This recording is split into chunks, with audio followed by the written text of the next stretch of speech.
When local growers put great food on Tennessee tables, that's living green. Join Live Green Tennessee tonight as we check out Nashvilleian James Arledge's line of no-gas scooters. Plus, we head to Knox County to take a look at the technology used on King's Hydroponics Farm. And we visit with artist Jake Wells, who is going green with environmentally friendly sculptures. All of this right here, coming up next on Live Green Tennessee.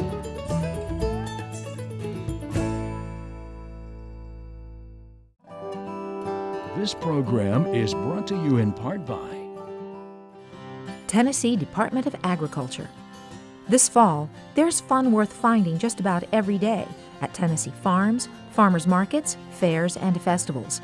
You'll find corn mazes, pig races, farm animals and friendly faces, honey to eat, and fall colors that are a feast for the eyes. Whether you're looking for the perfect pumpkin or just a good scare, find yourself on a Tennessee farm with picktnproducts.org. and by the U.S. Department of Agriculture, Southern Sustainable Agriculture Research and Education,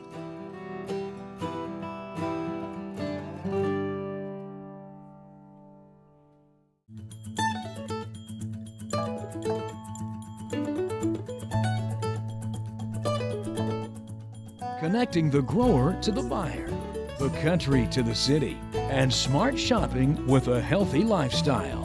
It's Live Green Tennessee. Hello and welcome to Live Green Tennessee. I'm Melinda Kiefer and I'm proud to be your host for the show that teaches the importance of shopping local, eating healthy, and taking that step to live a green lifestyle. We have all seen the popularity boom that hybrid and electric cars have seen over the past few years. With more and more Tennesseans choosing greener, more affordable transportation, we've seen the rise of popularity with bike riders, public transportation, and just simply putting on the tennis shoes and walking. Nashvilleian James Arledge took the idea of alternative transportation to a whole different level with his line of no-gas scooters. Well, in 1973, fresh out of high school, I decided to pursue the career in piano technology. I started the Arledge Piano Service. I wanted a career in piano servicing, tuning, and repairing. And that I enthusiastically pursued for 37 years, eventually becoming a piano designer, where I found myself being hired as a piano design consultant, primarily in China. So it really gave me an opportunity to visit and experience China. At that time, I noticed a tremendous number of electric scooters, and I thought to myself, I want one of those. That's a cool tool. So I managed to get my wish, got my scooter, and it, in a way, it was a revelation, came to me, this is the way it's done. It was like a freedom from being held hostage by gasoline. I did not have to stop by and purchase gasoline and all the things that entails. And that was spiritually lifting for me to realize it's possible. And I'm doing it. I'm doing it right here, right now. I chose the name No Gas and trademarked that as our company name because essentially that says it all. Our whole theme, our whole reason for being is to get off gas. That fixes a lot of things in this world. We essentially took an existing frame and modified it to meet our standards. So we actually do a lot of the welding and fabrication right here. This keeps the initial cost down and gives us the product that we want. You have the batteries, which provide the power, and then you have the motor, which this is the motor. It's amazingly simple technology. This is the wheel motor. Of course, this is the rim that eventually the tire will go around the rim. So the simplest way to explain how the motor works is that it has magnets inside, 54, that have alternating poles. One is north to south and the next one is south to north, and so forth. And inside of that is a stator. is, again, an electromagnet that will become magnets when it's energized from the power of the battery. And when a signal is sent through one of the wires, it energizes a pole so that it is attracted to the next pole, and the next pole, and the next pole, and so on.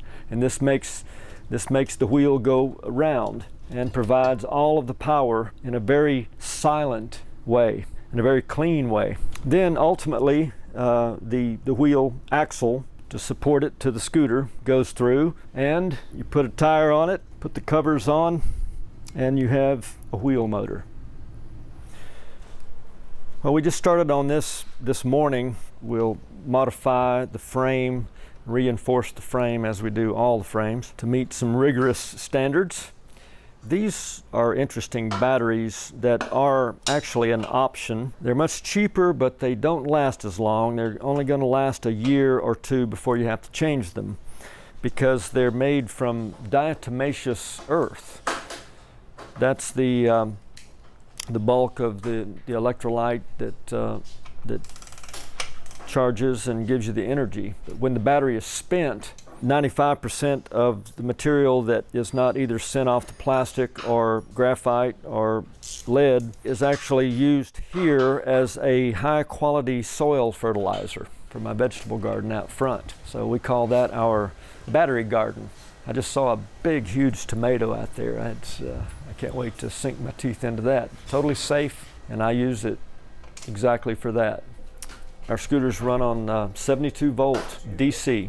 We'll change to the lithium battery format, but before a set of batteries goes on scooter, we put them through the test as a group of cells to check the balance, to make sure that they're all working as a unit. If you overcharge or over discharge, it can hurt the battery, but the user doesn't have to worry about that. That's what these circuits are. They monitor each cell so that it completely protects itself.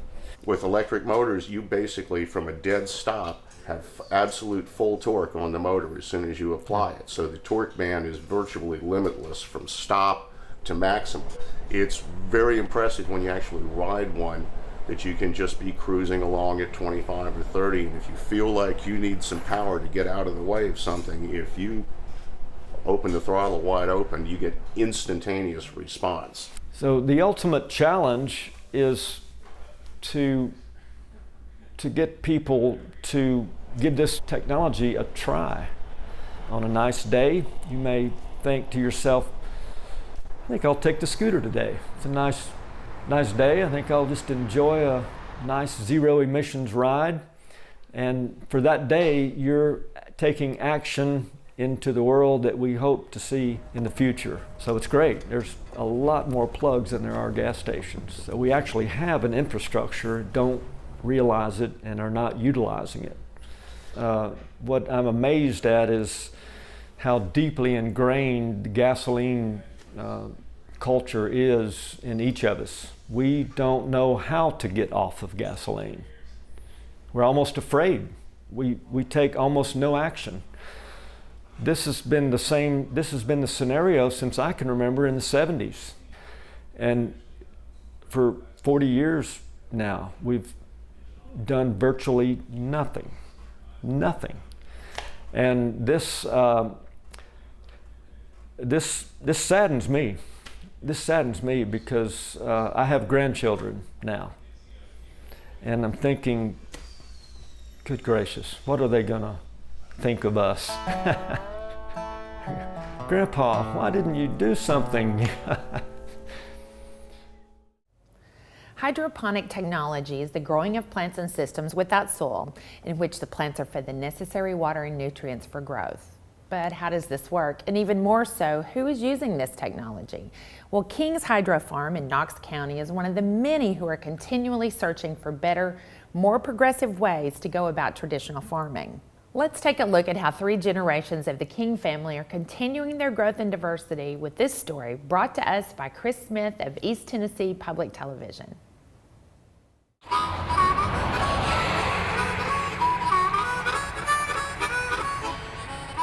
Today we're here at King's Hydro Farm. I'm Jim King, the owner of the farm here. Our operation here is a hydroponic operation where we have a variety of fruits and vegetables that we raise, and we have it open to the public to come in to do you pick. Me and my wife Janet, we were in the waiting room waiting on the birth of one of her grandsons, and she saw this article in a magazine about two couples that had started raising lettuce in greenhouses up in Leesburg, Virginia.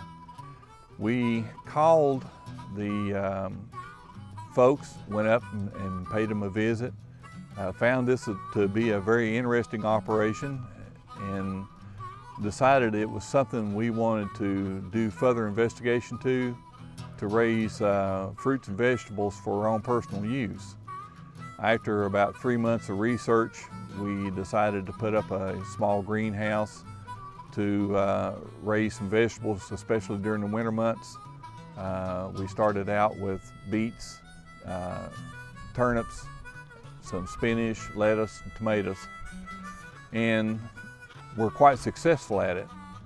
I took those vegetables, we've had more than what we could consume, and we're selling them at our office. Then there got to be such a demand for it, we decided to expand and put in the stacker system we have now. The stacker system is a means where you can take 20 plants and grow them hydroponically in a 1 square foot footprint, which means that you can raise a lot more produce in a smaller space. In the stacker system, if you have 1 acre in stackers, that's equivalent to raising plants in the ground in a 7-acre space. And the beauty of it is it uses only 4.5% of the water that you would be required to raise in the ground. In the stackers, we have to use a mix to hold the roots in place. That mix is vermiculite perlite. We use the perlite because it holds 10% of its weight in water. Vermiculite holds 90% of its weight in water. When the watering system comes on, then the water flows through the pots through capillary action, and this combination sucks it up like a sponge and holds it for the plants to take and consume as they need it. This allows the plants to have optimum growth because the nutrients are in a form that the plants can easily take up, and because they're constantly watered and the plants can get to that water easily, they grow much better, especially like this summer where we had the drought conditions. The plants in the ground could not get sufficient water to keep them healthy. Another benefit of the stacker system is that the plants, whenever they're spent, you can, if you have another plant that's ready to go into the pots, you pull the old plant out, put another one in, and you keep that space filled at all times. That's another way of getting more crops, more benefit out of the space that you have than you would have in the ground. The other advantage of the stacker system is the fact that it's easy for customers to come pick. They rotate, especially like if you have strawberries planted here, the customer can turn them, pick their plants, and also a lot of our customers are used to picking strawberries in the ground. Here they can stand and pick with a lot more ease, and they like that. The other advantage to this system is that the ground is covered. You're not dealing with weeds, grass, other plants. Most of our customers that we have come from within the neighborhood. I'd say 80 to 95% of our customers come within a 2-mile radius of here. There's 5 or 6 major subdivisions within 2 miles of us, and that's where most of our customers come. We've had some customers come from some interesting places. We've had people come in from Atlanta. We've had some customers come to look over the farm that were from Israel, from Moldova. We've had customers that come from out of state, North Carolina, South Carolina, up in Indiana, Missouri, because our farm here is very unique There's a lot of interest in this type of farm. People will find us on the internet and they'll come to actually see what it's all about. Some people have come to investigate possibly putting one of these farms in their area. They want to know the value of raising vegetables this way. Is it a profitable type of operation? Do the customers respond well to the produce? And how long does it take to build up a customer base for a U-pick operation? We're early on in the operation, so it takes several years to get your feet on the ground to where you actually start turning a profit. If it hadn't been for the hail damage this year, we would have made a reasonable amount of profit for the first year. And that's part of the hazards of farming, because you never know what the weather is going to take and do to you. So you just have to be prepared and take the good with the bad. If somebody wanted to take and do this at home, the equipment is initially expensive, but you can raise a lot of vegetables that will help cut down on your food bill. And you can do it a lot healthier in the fact that you yourself control what goes into your nutrient system, into your water system, and turn out a better product than what you normally can take and buy.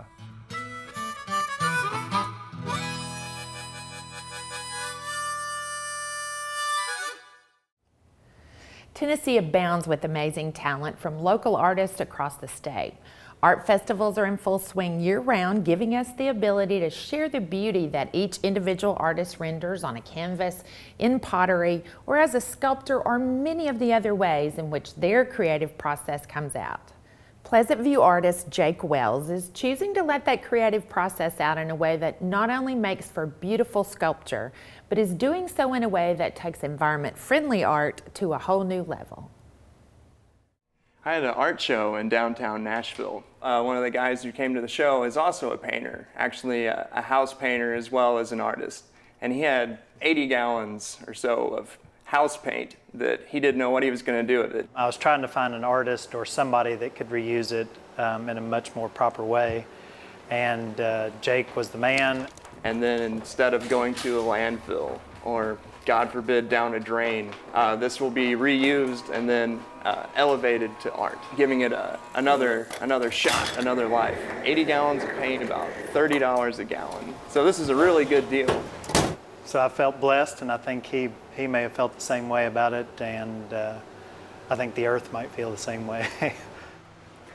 So these two shelves are my paint drying stations. These are shelves that I converted. I start with 3 gallons of paint for this layer, 3 gallons for this layer.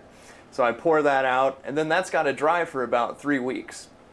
And once it's cured, then I'll put another 3 gallons of paint down and let that cure. So there's 3 gallons on the first pour, 2.5 on the second one, and 2.5 on the third one. 8 gallons. I really like it when the material is fresh. You know, it's not wet at this point. It's just cured enough that it's solid, and it's very pliable. The knife will cut through this like hot butter at this point, as opposed to when it's a year old, then it won't hardly cut it at all. And then what you'll get is a nice cross section, kind of like the ingrained on wood. So I have plans for a kind of like a line drawing. I also have plans for a sculptural piece with these too. So any painter has a palette. I have a wet palette, but this is my dry palette. Whenever I pour paint to make a sculpture, I'll let the remaining paint stay in the bucket until it's dry, and then I'll actually pull it out. And then I can just add it to the palette. The main idea here is just to not waste anything. You know, nothing's waste until you waste it, right? So a lot of these colors, somebody picked out, somebody brought home, somebody started to paint their living room and realized it was just the wrong color. So I feel like a lot of these colors, there's this element of discontent. You know, somebody returned it because it wasn't what they had in mind. But then they make their way into my hands, and I have the opportunity to turn them into something beautiful, you know, turn them into a work of art. Nature's always been the inspiration for my work, not just in look, but also in process. Nothing is wasted. You know, everything serves a purpose. You know, if something dies, it returns to the soil, it turns into something else. So waste is actually kind of a human concept. In nature, there is no waste. So the idea behind a piece like this is recycling. That's where you see all the different colors here. That's actually recycled office paper. The surface of the earth, you know, we have these tectonic plates, and as they collide, mountains are created. Or maybe one tectonic plate slides underneath the other one, it melts, it becomes lava, it comes out of a volcano over here. So it's basically the earth recycling itself. So I kind of see these as like these cross sections, almost like a cutaway of the earth where you have the crust, mantle, and core. And that's a lot of what I do with these layers. I pour the paint, I get it nice and thick, and then I actually slice into it. So instead of seeing the top surface, what you're seeing is the inside. So you get this unique glimpse. So this would have been several gallons of paint poured. I pour a layer, let it dry, pour a layer, let it dry. So just within this inch here, that might be about a month's time of pouring and letting it dry. It's not until you actually cut into it that you can see what the layers inside will look like. This piece is titled Altered Path, where I highlight some areas of the wood grain. I'm attracted to these naturally occurring compositions. It takes a little bit of the work out for me. It's not so much about a composition that I derive, it's more like a collaborative piece between me and nature. So here we're seeing water, the evidence of water to suggest erosion, and also the idea of deposition where things accumulate. So I'm suggesting like a bedrock here, or some kind of sedimentary rock. Well, actually it takes 700 years to make 1 inch of limestone. So I'm kind of contrasting this geologic scale with the time frame of my life. To make this area of paint probably took about 3 months. This top layer in particular I know took about a month alone, pouring probably about 30 gallons of paint just to make this top 3/4 inch layer. There's about 30 layers of recycled paint here. This band of color you see here is actually created from my stir sticks, the same paint that's on the walls in your home. But then I've also taken another material. I've taken magnolia leaves, oak leaves, different leaves to actually provide more body. It's not all paint. So there actually is organic material mixed in with the paint. So I like to take, you know, materials like leaves, or I made the dryer lint sack, which is like a lunch bag or lunch sack made out of this material, which, you know, in some ways that's kind of gross, you know, the idea of using this, you know, all the hair, all the skin cells in dryer lint, and then, you know, juxtaposing that with something like a lunch bag. And I don't try to absolutely hide that it was once this kind of waste material. I want you to kind of have an idea that this was recycled dryer lint or recycled paint or recycled paper pulp, because then you get that this was material that was deemed waste. So with my work, I want people to understand that these materials that you might see as mundane or everyday or as waste can actually be something beautiful, you know, something provocative like art. And I think we need to draw inspiration from that and make, you know, our society more sustainable. We hope you'll join us next time on Live Green Tennessee, when we'll feature news stories and bring you more exciting news about Tennessee markets, farmers and businesses who are making the move to eating fresh and living green possible for all of us. Right here next time on Live Green Tennessee.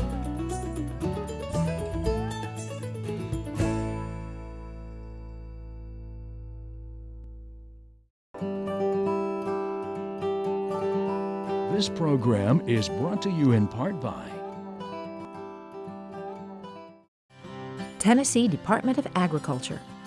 This fall, there's fun worth finding just about every day at Tennessee farms, farmers markets, fairs, and festivals. You'll find corn mazes, pig races, farm animals and friendly faces, honey to eat, and fall colors that are a feast for the eyes. Whether you're looking for the perfect pumpkin, or just a good scare, find yourself on a Tennessee farm with picktnproducts.org.